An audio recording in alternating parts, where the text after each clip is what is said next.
Maoist అగ్రనేత Hanumanthu alias Ganesh అంత్యక్రియలు ఈ నేపథ్యంలో ఇటీవల ఎన్కౌంటర్లో గణేష్ వీకే మృతి చెందినటువంటి పరిస్థితి ఉంది. సొంతూరు నల్గొండ జిల్లా చండూరు మండలం పుల్లెల్ల గ్రామానికి మావోయిస్ట్ గణేష్ పార్థివదేహం అయితే చేరింది. ఈ నేపథ్యంలో భారీగా తరలివచ్చారు గ్రామస్తులు, బంధువులు, అలాగే కమ్యూనిస్టు నేతలు కూడా. కన్నీటి పర్యంతమవుతున్నారు పాక హనుమంతు కుటుంబ సభ్యులు. దానికి సంబంధించి 1961లో హనుమంతు జన్మించారు. 1982లో మావోయిస్టు ఉద్యమంలోకి వెళ్లారు గణేష్. 45 ఏళ్ల క్రితం అజ్ఞాతంలోకి వెళ్లారు గణేష్. ఇక గణేష్పై ప్రభుత్వం 1.1 కోట్ల భారీ రివార్డునైతే ప్రకటించి ఉంది.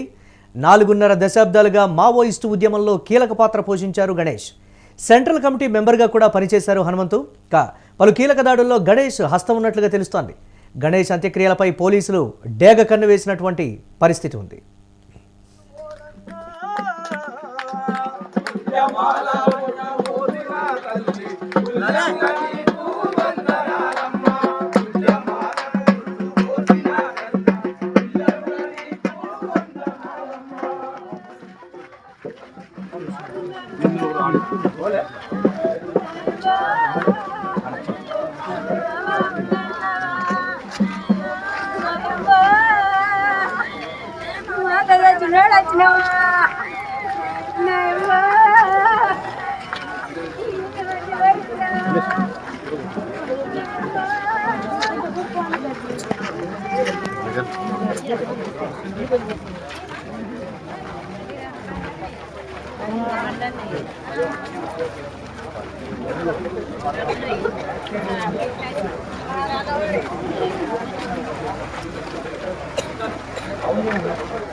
మావోయిస్టు అగ్రనేత పాక హనుమంతు భౌతికాయం ఆదివారం ఆయన స్వస్థలం నల్గొండ జిల్లా చండూరు మండలం పుల్లెల్ల గ్రామానికి చేరింది.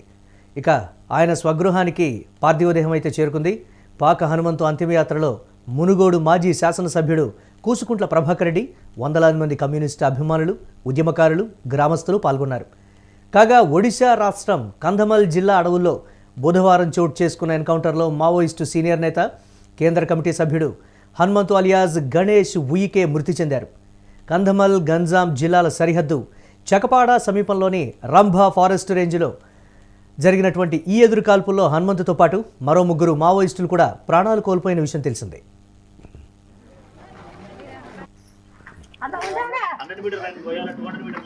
ఆ కామ్రేడ్ బస్తర్లో పేరు పొందిన నాయకుడు. పశ్చిమ బస్తర్ ప్రాంతం అంతా ఆయన గురించి మేము ఆ సందర్భంలో 30 ఏళ్ల కిందట కలిసినప్పుడు ఒక 15-20 రోజుల పాటు కలిసి ఉన్నాము ఒక సమావేశ సందర్భంగా.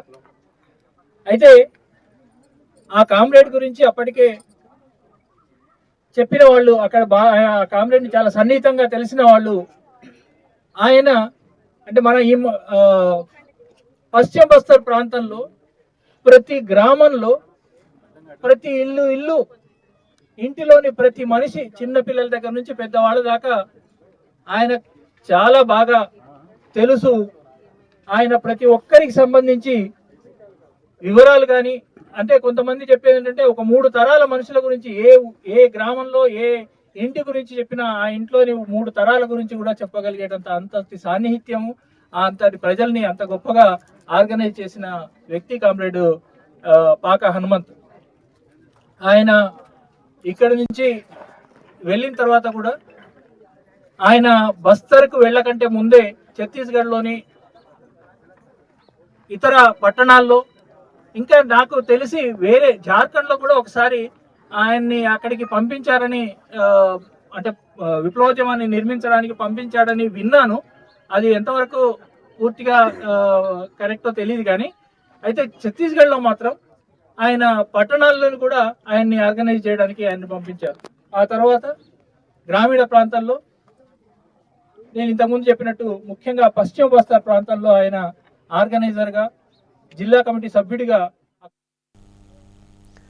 పాక పాపమ్మ చంద్రయ్య దంపతులకు 1961లో హనుమంతు జన్మించారు. ఆయనకు 3 చెల్లెళ్ళు, 2 తమ్ముళ్ళు ఉన్నారు. తల్లిదండ్రులు ఇద్దరు చనిపోవడంతో పుల్లెంలలో ఆయన పుట్టిన ఇల్లు పడింది. ఆయన ఒక సోదరుడు నల్గొండలో నివాసం ఉంటూ ఉండగా సోదరీమణులు హైదరాబాద్లో నివసిస్తున్నారు.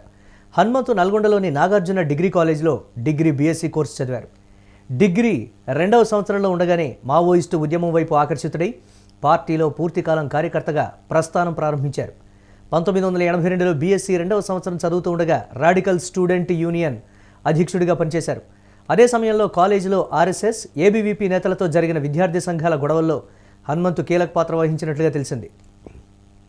ఈ క్రమంలో 1980లో నల్గొండలో జరిగిన ఏబీవీపీ నేత ఏచూరి శ్రీనివాస హత్య కేసులో నిందితుడిగా ఉన్నారు.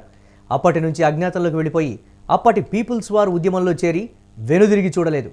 మావోయిస్టు పార్టీలో అంచెలంచెలుగా ఎదుగుతూ జిల్లా, రాష్ట్ర స్థాయి నేతగా పేరొందారు. 4.5 దశాబ్దాలుగా మావోయిస్టు ఉద్యమంలో ఎన్నో ప్రధాన ఘట్టాల్లో కీలక పాత్ర పోషించారు.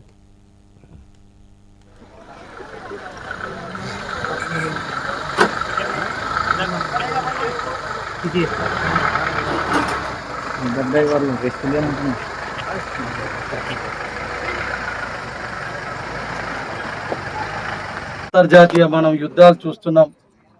ఉక్రెయిన్, రష్యా, గాజా, పాలిస్తాన్, ఇజ్రాయెల్, పాలస్తీన్లో జరుగుతున్న ఎలాంటి యుద్ధాలు ఉన్నాయో అట్లాంటి టెక్నాలజీ తోటి ఇవాళ అక్కడ వారికి అండగా ఉన్న మావోయిస్టులను, ఆదివాసులను హతమారుస్తున్నారు.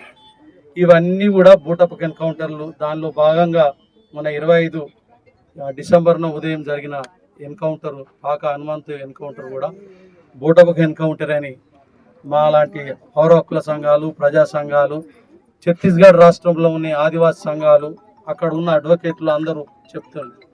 ఈ అన్ని ఎన్కౌంటర్లపై సుప్రీంకోర్టు సిట్టింగ్ జడ్జి న్యాయ విచారణ జరిపించాలని, ఈ కగార్ ఆపరేషన్ను నిలిపేయాలని దేశవ్యాప్తంగా ఉన్న అన్ని ప్రజా సంఘాలు, ప్రతిపక్ష పార్టీలు, మేధావులు అందరూ కోరుతున్న నేపథ్యంలో మావోయిస్టు పార్టీ కూడా మార్చి, ఏప్రిల్, మే కాలంలో శాంతి చర్చలకు మేము సిద్ధమని 6 నెలల కాలం వరకు కాల్పుల విరమణని ప్రకటించిండ్రు.